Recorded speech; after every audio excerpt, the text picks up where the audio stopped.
Bordetella pertussis, clase teórica para alumnos de medicina de la Cátedra de Microbiología y Parasitología de la Facultad de Ciencias Médicas de la Universidad Nacional de La Plata. Vamos a comenzar la clase describiendo un caso clínico. Nos encontramos con una paciente de 5 semanas de vida que ingresó al hospital por un cuadro de vómitos, tos seca y rechazo al seno materno. El paciente se encontraba hipoactivo, somnoliento, con pobre respuesta a los estímulos y presencia de pausas respiratorias de 5 a 10 segundos. A nivel cardiopulmonar se ocultaba una hipoventilación bilateral y roncus diseminados. El niño fue internado con sospecha de sepsis por neumonía. El lactante evolucionó presentando una mayor dificultad respiratoria, crisis convulsivas y deterioro neurológico, por lo que se realizó tratamiento en la unidad de terapia intensiva.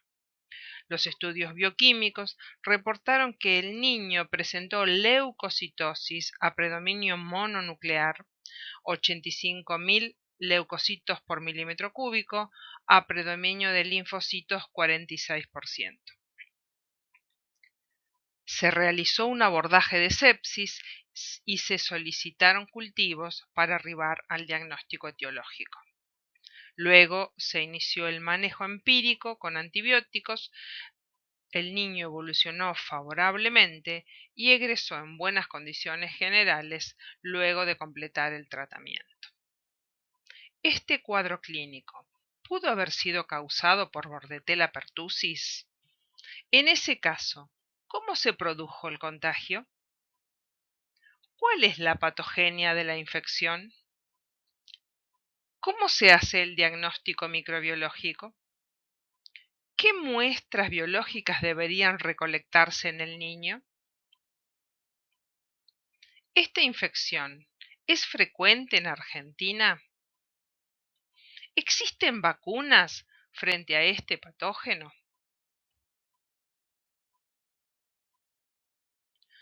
Bordetella pertussis. La tos convulsa, también denominada tos ferina, coqueluche o pertussis, es una enfermedad respiratoria severa aguda y altamente contagiosa cuyo agente causal es Bordetella pertussis. Esta bacteria gram negativa es un patógeno estrictamente humano, del cual no se conocen reservorios en animales o en el medio ambiente. Es una enfermedad inmunoprevenible por vacunas. Sin embargo, se producen cerca de 30 millones de casos por año en todo el mundo.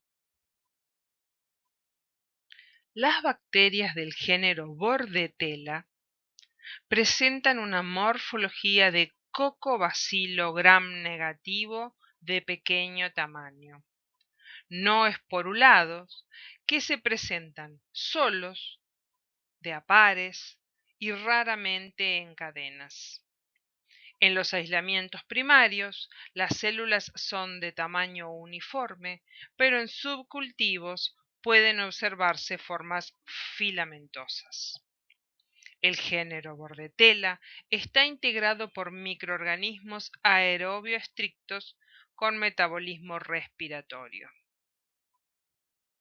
Bordetella son microorganismos exigentes para su cultivo, ya que su crecimiento puede ser inhibido mediante componentes de uso habitual en los medios de cultivo de laboratorio.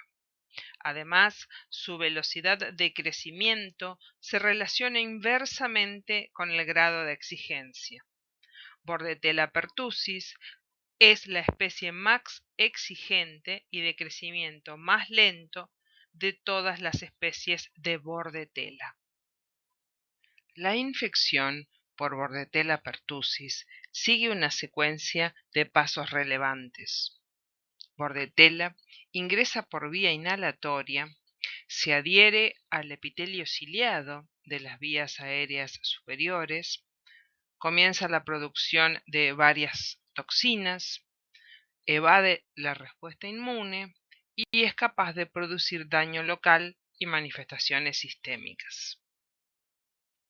La adherencia de Bordetella al epitelio respiratorio es un paso esencial en la patogénesis.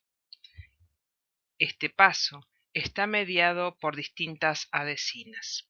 Entre ellas vamos a encontrar las fimbrias, tipo 2 y tipo 3, la hemaglutinina filamentosa y la pertactina. Una vez establecida la infección, la bacteria libera varias toxinas involucradas en el daño a los tejidos y en la evasión de la respuesta inmune.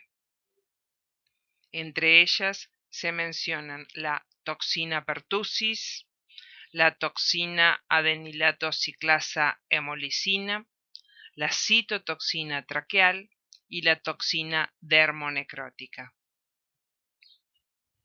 Asimismo, algunos factores de virulencia pueden cumplir más de un rol dentro de la patogenia bacteriana. En primer lugar, las adhesinas hemaglutinina filamentosa, las fimbrias tipo 2 y tipo 3 y la pertactina cumplen diversas funciones. Entre ellas podemos mencionar la adherencia a células ciliadas del epitelio bronquial, a los macrófagos, intervienen en la modulación de la respuesta inmune y en la resistencia a la fagocitosis por leucocitos polimorfonucleares. Diversas evidencias experimentales han determinado el papel preponderante de la hemaglutinina filamentosa en la adherencia de Bordetella pertussis a las células ciliadas del tracto respiratorio superior. Esta proteína posee actividad hemaglutinante frente a eritrocitos de diversas especies. También es una proteína multifuncional que tiene 3 tipos de ligandos de unión. Se une a azúcares sulfatados presentes en el mucus, la matriz extracelular y células epiteliales. Se une a lactosilceramidas presentes en las células ciliadas del epitelio respiratorio y al receptor CR3 presente en los macrófagos alveolares. Otro determinante de patogenicidad importante es la toxina pertussis. Esta toxina es una exotoxina de estructura AB5 con un mecanismo de acción asociado al aumento del AMP cíclico celular. Esta toxina actúa como un factor de colonización porque interviene en la adherencia y además como toxina. Sus efectos son muy variados, entre ellos producen la inhibición de la fagocitosis, la sensibilización a la histamina, una linfocitosis, aumento en la secreción de insulina, tiene efectos supresores sobre la respuesta inmune y además está asociada a los cuadros de tos paroxística tanto como efecto local sobre el epitelio de las vías aéreas y también a distancia sobre el sistema nervioso central. La hemaglutinina filamentosa y la toxina pertussis colaboran sinérgicamente en la adherencia al epitelio ciliado del árbol bronquial. La toxina pertussis participaría en la etapa inicial de la infección como un factor de colonización y posteriormente como toxina, que contribuye al establecimiento de la misma alterando la respuesta inmunológica innata y adquirida. La toxina adenilato ciclasa hemolicina presenta 2 funciones. Tiene por un lado actividad de adenilato ciclasa y por el otro lado es una toxina citolítica con actividad de hemolicina.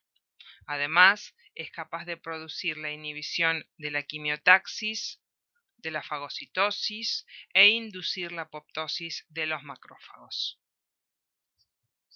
Esta toxina sería responsable, en los casos de tos convulsa, del edema local, del aumento de la permeabilidad epitelial y, en consecuencia, de permitir la diseminación de la toxina pertussis. Además, induciría la secreción de moco y permitiría la diseminación bacteriana. Otras toxinas presentes en Bordetella pertussis son la citotoxina traqueal y la toxina dermonecrótica. La citotoxina traqueal es un monómero de péptidoglucano de la pared celular que tiene afinidad por las células ciliadas epiteliales. A bajas concentraciones es capaz de producir cilioestasis, pero a concentraciones más elevadas provoca la destrucción del epitelio ciliado. Esta toxina destruye las células ciliadas del tracto respiratorio, cuyo mecanismo propuesto es la inhibición de la síntesis de ADN y la inducción de la síntesis de interleuquina 1 y óxido nítrico. La toxina dermonecrótica es una toxina termolábil que activa las GTPasas intracelulares y participa del daño tisular local. La definición de caso clínico de tos convulsa es un cuadro de tos de duración mayor de 2 semanas con las siguientes características: presencia de paroxismos de tos, ruido inspiratorio característico denominado estridor o vómitos posteriores al acceso de tos sin causa aparente. La forma clásica de la enfermedad se observa en los niños y se presenta luego de un periodo de incubación de 7 a 10 días.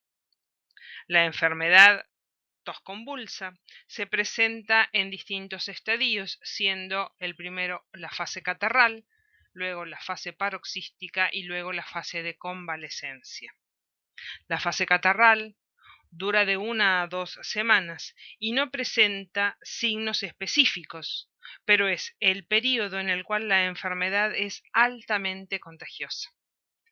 Los cuadros de los niños pueden presentar cefalea, fiebre, comienzo insidioso de los síntomas, rinitis, estornudos, y en lactantes puede presentarse rechazo al alimento, dificultad en la alimentación y taquipnea. La fase paroxística puede durar entre 2 a 6 semanas y se caracteriza por paroxismo o crisis de tos. El niño presentará por lo general espasmos de tos incontrolable, al menudo en tandas repetitivas de 10 a 15 toses en una única expiración. El rostro del niño puede ponerse eritematoso o cianótico y al final del paroxismo puede haber un jadeo inspiratorio que se debe a la inspiración contra una glotis parcialmente cerrada. Con la fuerza de la tos se producen tapones de moco y pueden aparecer vómitos después de la crisis. Los paroxismos son más frecuentes durante la noche. Al final de la primera fase catarral y el comienzo de la fase paroxística pueden aparecer signos de enfermedad sistémica, como un incremento de los glóbulos blancos a predominio de linfocitos, que indican ser un factor de riesgo con peor pronóstico clínico. Además, puede aparecer hiperinsulinemia, aunque pocas veces se asocia con hipoglucemia.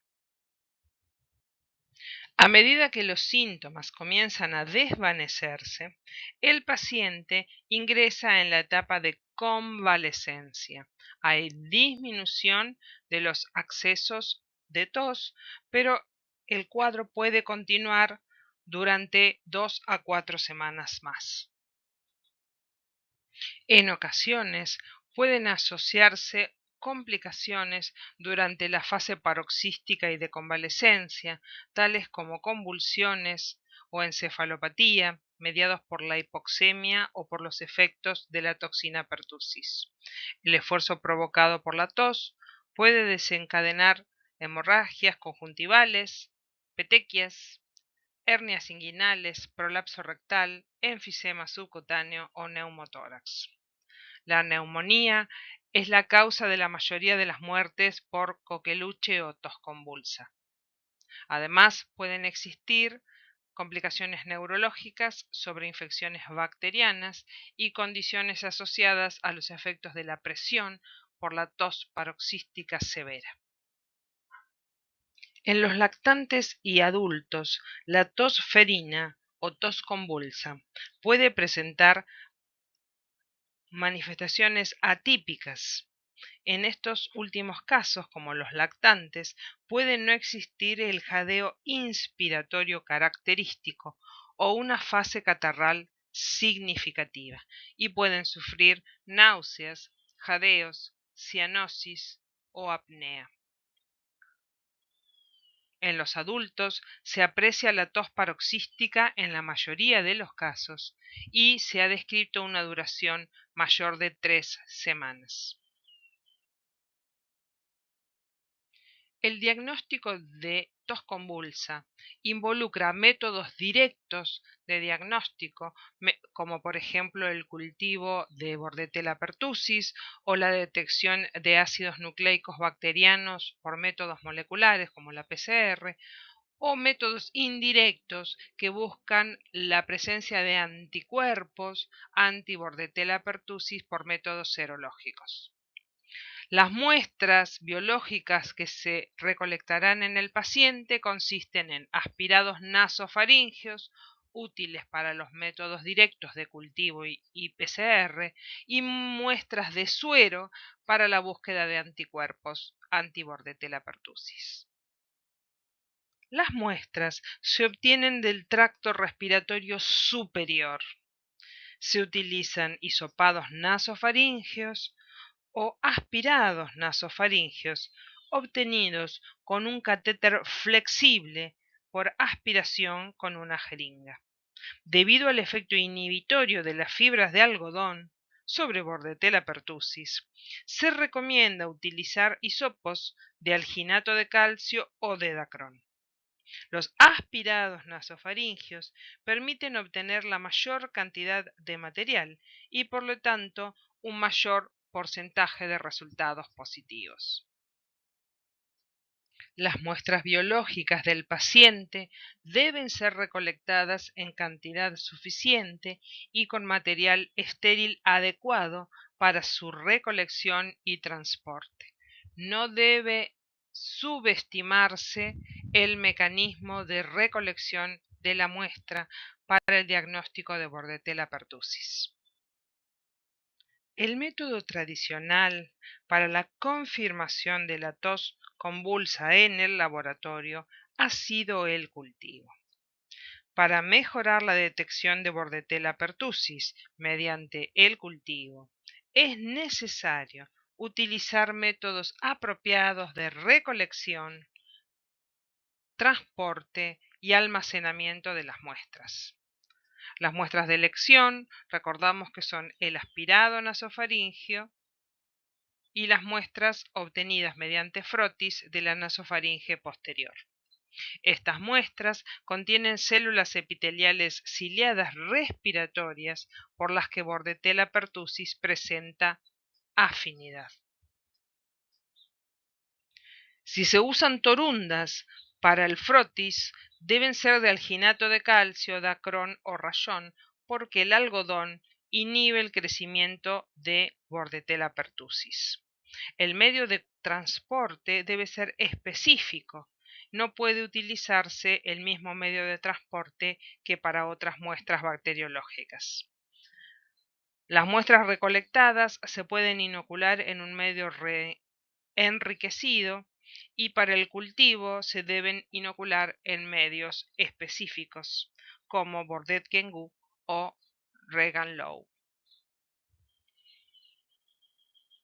Las colonias de Bordetella pertussis pueden hacerse visibles luego de 3 a 4 días de incubación, pero las placas suelen dejarse entre 7 y 10 días para observar el desarrollo. Si bien el método de detección de referencia es el cultivo bacteriológico de Bordetella pertussis, la recuperación de microorganismos en el cultivo específico para Bordetella es mayor en el periodo catarral, disminuye en el paroxístico y es mucho menor en el periodo de convalescencia. El diagnóstico molecular de la tos convulsa se fundamenta en la utilización de la reacción de PCR como una técnica rápida, sensible y específica de gran utilidad para el diagnóstico. Si bien el cultivo es el método más específico para detectar la tos convulsa, la sensibilidad del cultivo es variable y depende fundamentalmente de la recolección de la muestra y del método de transporte, así como factores del paciente, como por ejemplo el momento en donde se recolecta la muestra. Sabemos que es mayor durante la época catarral y disminuye en la fase paroxística y de convalescencia, el uso de antibióticos y la edad. La tasa de sensibilidad del cultivo puede variar entre un 15 y un 80%. Muchos laboratorios de microbiología clínica utilizan métodos de detección de ácidos nucleicos como prueba diagnóstica. La mayoría de los laboratorios bioquímicos de diagnóstico utilizan métodos de ELISA para detectar anticuerpos frente a Bordetella pertussis.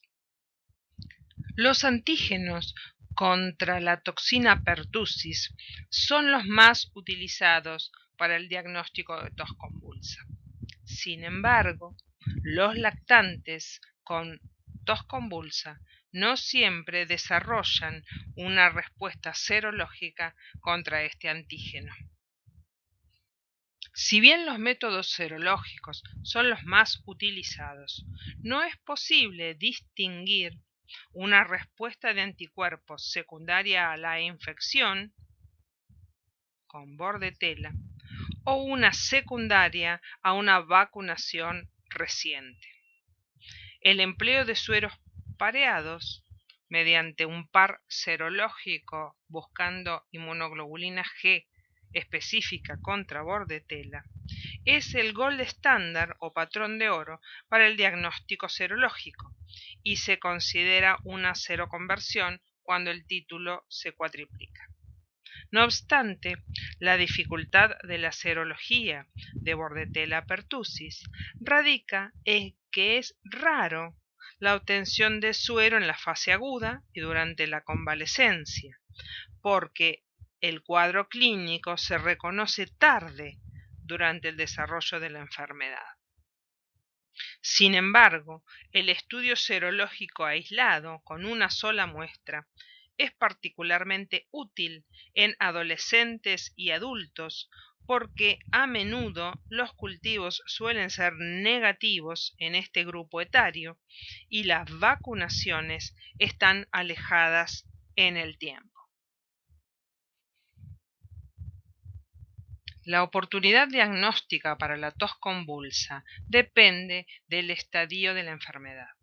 El cultivo de Bordetella pertussis es útil en los primeros estadios de la enfermedad al comienzo de la tos, es decir, la mayor recuperación de bacterias por cultivo de aspirado nasofaringeo se obtiene en el periodo catarral. Los métodos moleculares aumentan también a partir del periodo catarral, pero continúan durante un mes, mientras que los test serológicos de detección de IgG antibordetella pueden detectarse a partir de la segunda semana del inicio de la tos. La utilidad de los distintos métodos diagnósticos de acuerdo con la fase de la enfermedad indica que el método de cultivo es adecuado para la fase catarral, disminuye su sensibilidad en la fase paroxística y no debe ser utilizado en la convalecencia.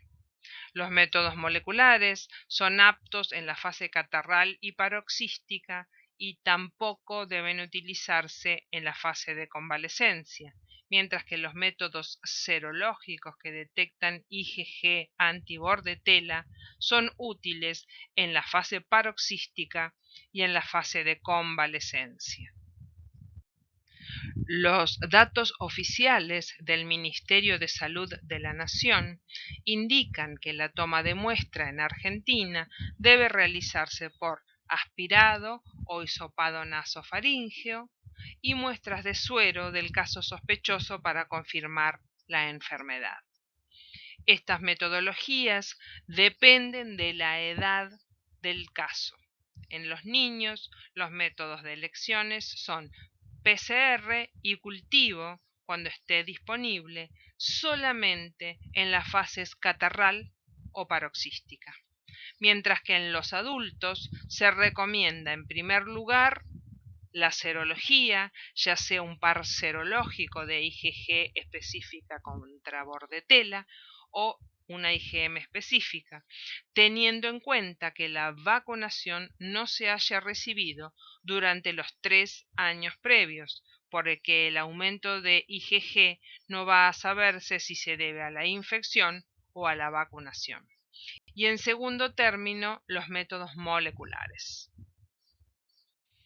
Las pautas para la vigilancia y el control de la tos convulsa o coqueluche en situación de brote, es decir, un aumento de casos, no debe recolectarse la muestra para diagnóstico a todos los pacientes, sino solamente a los pacientes que presenten sintomatología compatible con pertusis y que no es nexo de un caso confirmado de pertusis, y a todo paciente que tiene tos aguda de cualquier duración y es contacto de un caso confirmado.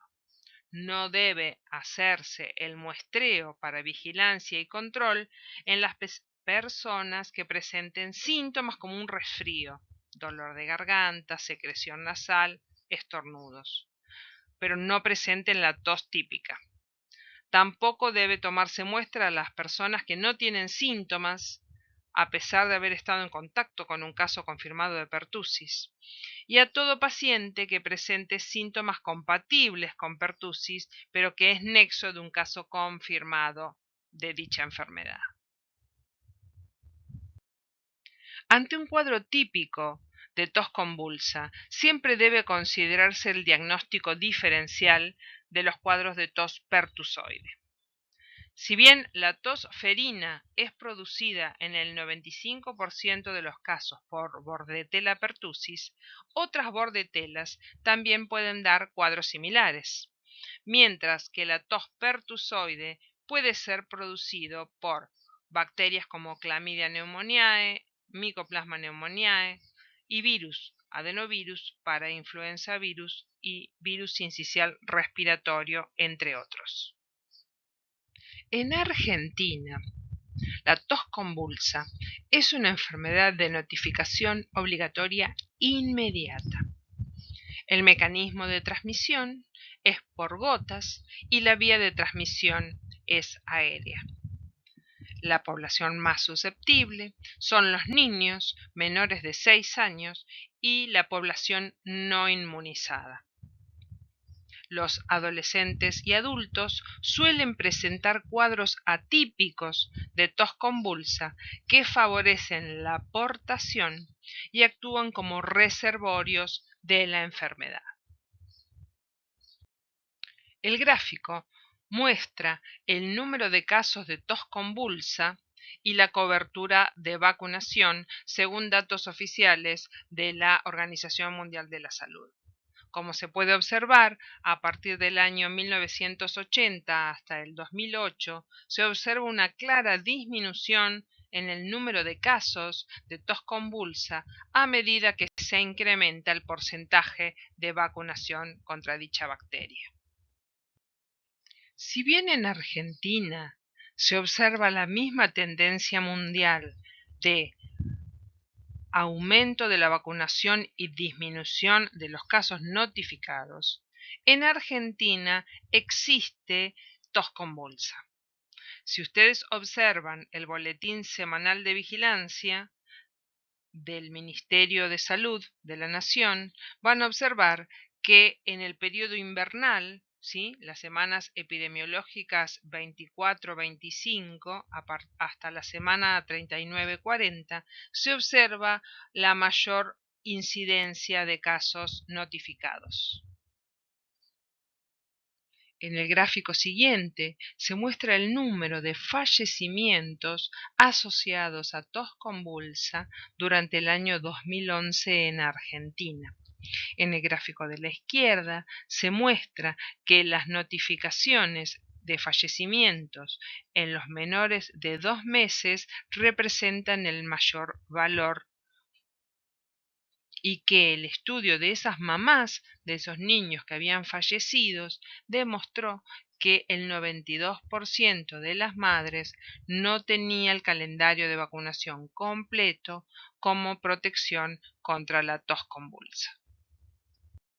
El Ministerio de Salud de la Nación de Argentina indica que casos sospechosos de tos convulsa son niños menores de 6 meses que tienen una infección respiratoria aguda que presenta apnea, cianosis, estridor inspiratorio, vómitos después de toser o tos paroxística. Los niños mayores de 6 meses y hasta 11 años indican tos de 14 o más días de duración, acompañados de cuadros paroxísticos, estridor inspiratoria o vómitos después de la tos sin causa aparente. Mientras que los mayores de 11 años y los adultos indican tos persistente mayor de 14 días de duración sin otra sintomatología acompañante. Sin embargo, los casos confirmados de tos convulsa se indican como pacientes con infección respiratoria que presentan tos de cualquier duración y cultivo positivo para Bordetella pertussis. Otra forma de confirmar un caso es paciente con clínica compatible de tos convulsa y resultados de PCR positivos para Bordetella pertussis.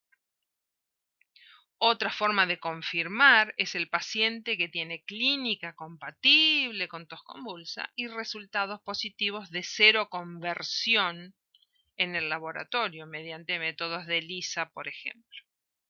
Y además se llaman casos confirmados a los pacientes que tienen clínica compatible de tos convulsa y un nexo epidemiológico con un caso confirmado por laboratorio.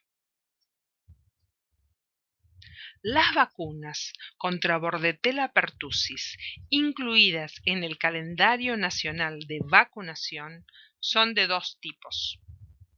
La vacuna celular, que es una vacuna inactivada, que tiene efectos adversos frecuentes y forma parte de la quíntuple o pentavalente, la cuádruple y la triple bacteriana celular llamada DPT, porque involucra pertussis, la letra P, y dos toxoides como el toxoide diftérico y el toxoide tetánico. El segundo tipo de vacunas es la vacuna acelular, que es una vacuna a fracción inmunizante. Esta vacuna tiene efectos adversos infrecuentes y forma parte de la vacuna triple bacteriana acelular, D de difteria, P de pertussis, T de antitetánica, A por acelular. El calendario nacional de vacunación vigente en Argentina durante 2018 indica que la vacuna contra la tos convulsa está presente en la vacuna quíntuple, en la vacuna cuádruple, en la triple bacteriana celular y en la triple bacteriana acelular. Según el calendario nacional vigente en Argentina, la vacuna de la tos convulsa se aplica en todas las etapas de la vida. La vacuna pentavalente a los 2, 4 y 6 meses de vida, la vacuna cuádruple a los 18 meses, la DPT celular a los 6 años y la DPT acelular a los 11 años. Durante el embarazo debe administrarse la triple bacteriana acelular a partir de la semana 20 de gestación. Las puérperes que no hayan sido vacunadas durante el embarazo deben ser vacunadas en este momento. El personal de salud que presta cuidados a niños menores de 1 año y todos los convivientes de un niño prematuro que pesa menos de 1,5 kilos. Con respecto a la profilaxis frente a un caso sospechoso, lo primero que debe realizarse es el aislamiento respiratorio de las personas sintomáticas. ¿Cuánto tiempo? Hasta completar 5 días de tratamiento antibiótico. Además, deben distanciarse los pacientes sospechosos de tos convulsa de los lactantes y niños de corta edad, especialmente los no inmunizados. En los casos sospechosos, debe recolectarse la muestra para diagnóstico y debe administrarse un tratamiento antibiótico específico para la enfermedad. Los contactos deben recibir quimioprofilaxis antibiótica independientemente del estado vacunal y deben recibir la vacuna de pertussis según la edad y calendario vigente. Las medidas de manejo, control y prevención de tos convulsa propuestas por el Ministerio de Salud indican la importancia de coordinar la entrega oportuna de quimioprofilaxis a los contactos cercanos de los casos notificados de tos convulsa, indicar que los niños menores de 6 meses que estuvieron en contacto con un caso y no tienen el esquema de vacunación completo, no deberán asistir al jardín maternal hasta completar 5 días de tratamiento antibiótico y deberán mantenerse alejados de las personas con tos o síntomas respiratorios. Por último, el Ministerio recomienda ventilar todos los ambientes que concentren grupos de personas por un periodo de tiempo, como los hogares, aulas, jardines maternales, medios de transporte y lugares de trabajo. En resumen, la tos convulsa, también llamada tosferina pertussis o coqueluche, es una enfermedad respiratoria severa cuyo agente causal es un patógeno estrictamente humano llamado Bordetella pertussis. El diagnóstico etiológico se realiza por distintos métodos como cultivo, PCR y serología. Sin embargo, la selección de la muestra biológica y del método a utilizar dependerá del estadio de la enfermedad. La infección transcurre en el tracto respiratorio y es sumamente contagiosa. Asimismo, la tos convulsa se previene con la aplicación del esquema adecuado de vacunación en todas las etapas de la vida. Por último, dejo mi mail para cualquier duda o consulta que surja en el desarrollo y en el estudio del tema.